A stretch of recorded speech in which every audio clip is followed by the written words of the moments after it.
The historical tapestry of an American milestone, Eatonville, Florida.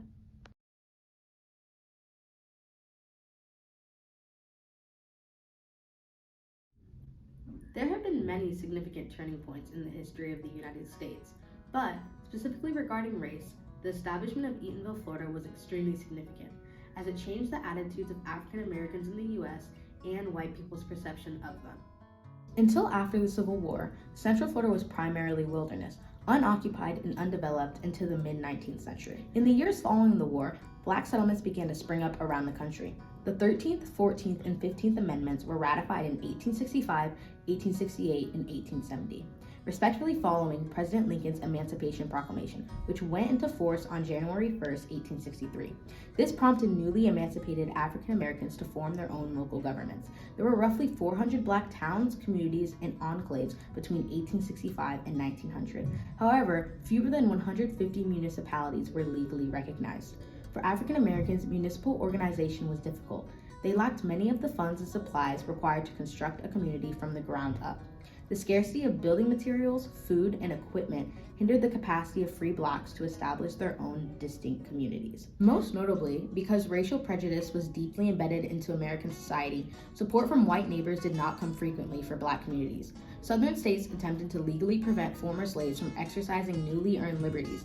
Indeed, soon following the Civil War, and especially after the end of Reconstruction, laws known as Black Codes were created throughout the South to severely restrict freedmen's rights. The federal government, commanded by Republicans, replied with strong measures. The Bureau of Refugees, Freedmen, and Abandoned Lands, also known as the Freedmen's Bureau, was founded in the War Department by Act of Congress on March 3, 1865. The Bureau persuaded freedmen to take advantage of the 1866 Southern Homestead Act, which authorized the sale of public property at a reduced cost to poor whites and blacks. This act attempted to break the debt cycles that prevented poor Southerners from purchasing the abundant public lands in the South, particularly in Florida. By the 1870s, Central Florida had become an epicenter of land investment and settlement. However, getting land became more difficult for African Americans.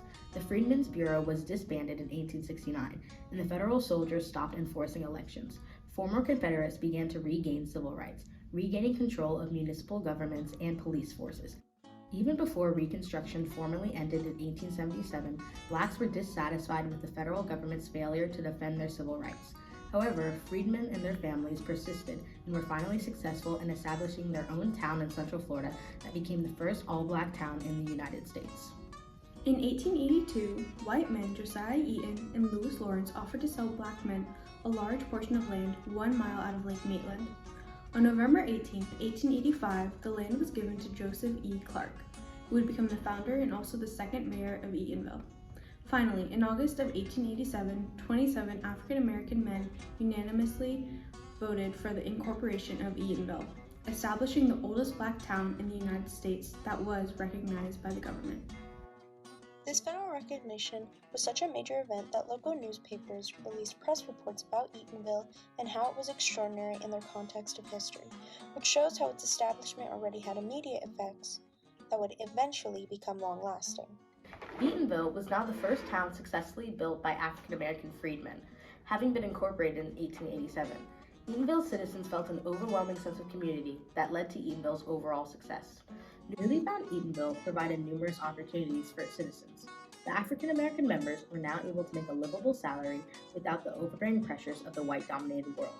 Citizens received social opportunities through a sense of community and belonging that most members of Eatonville had likely never felt before as a result of prejudices. Important to the sense of community were two institutions, the church and the school. Considering education, Eatonville provided one of the first all-black schools in the United States that was truly successful. Eatonville was also home to many successful black institutions, one being the best school for black children, the Robert Hungerford Industrial School, formed by Russell and Mary Calhoun. The school made up 62% of the town's land. The Hungerford schools were a pioneering institution dedicated to the education of African Americans.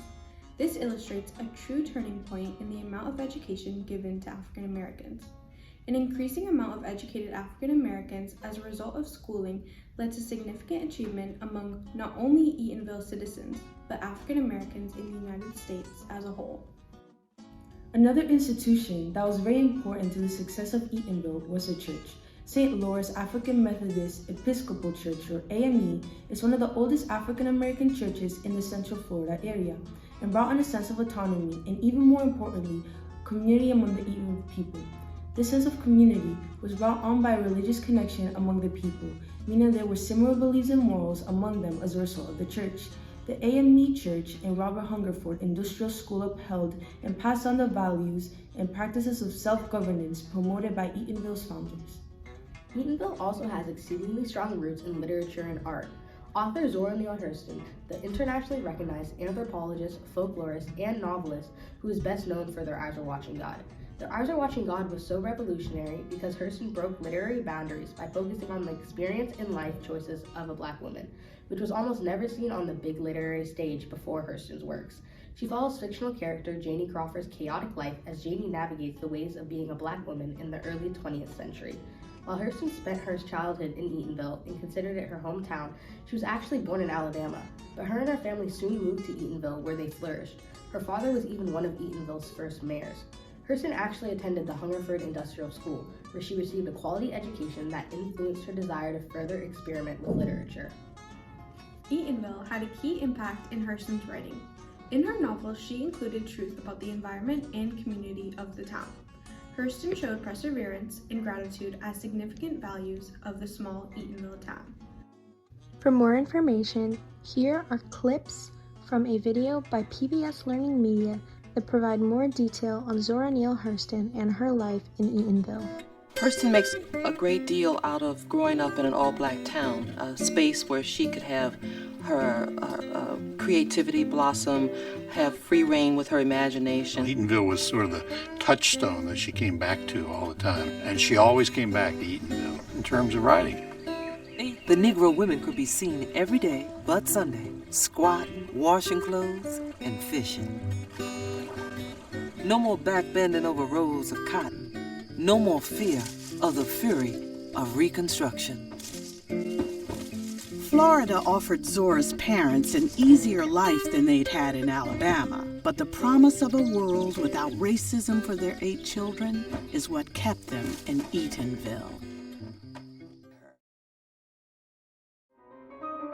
John Hurston helped write the town laws.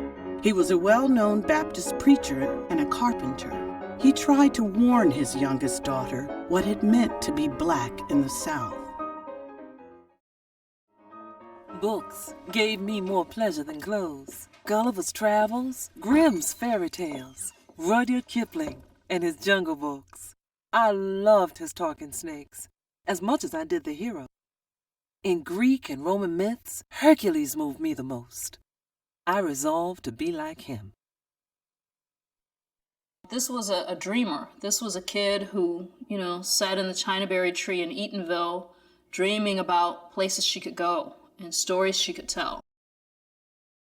As you can see, Zora's dreams, fostered by her environment in Eatonville, eventually came true with the publishing of multiple books. Although Hurston's work was not widely recognized during her lifetime, she has been recognized as one of the 20th century's best writers. Her work continues to have an impact on writers all around the world. The establishment of Eatonville is regarded as a historic triumph for formerly enslaved Black men and women throughout the United States, influencing further establishment of Black municipalities throughout the country. After years of being regarded as inferior to the white majority, African Americans found some autonomy and freedom in Eatonville. It also changed the attitudes of white individuals as they experienced firsthand the emerging power of African Americans and started to realize their potential and how much they have contributed to the development of the United States. Also, the governmental recognition of Eatonville as its own town acknowledged the hard work and persistence of Black Americans on a federal level. In synopsis, Eatonville is historically noteworthy as it takes pride in being the nation's oldest incorporated all-Black municipality and the hometown of an American literary great. People can now visit the Zora Neale Hurston Museum or the library named after her. Every year, thousands of people go to Eatonville for the week-long Zora Festival, which has been running for 28 years. Eatonville is a National Historic District, which protects the town from overdevelopment as the broader Orlando metropolitan area engulfs its surrounding neighbors. Despite the suburban development, Eatonville maintains its rich cultural tradition, still remaining a major turning point for African American autonomy and Black self-determination.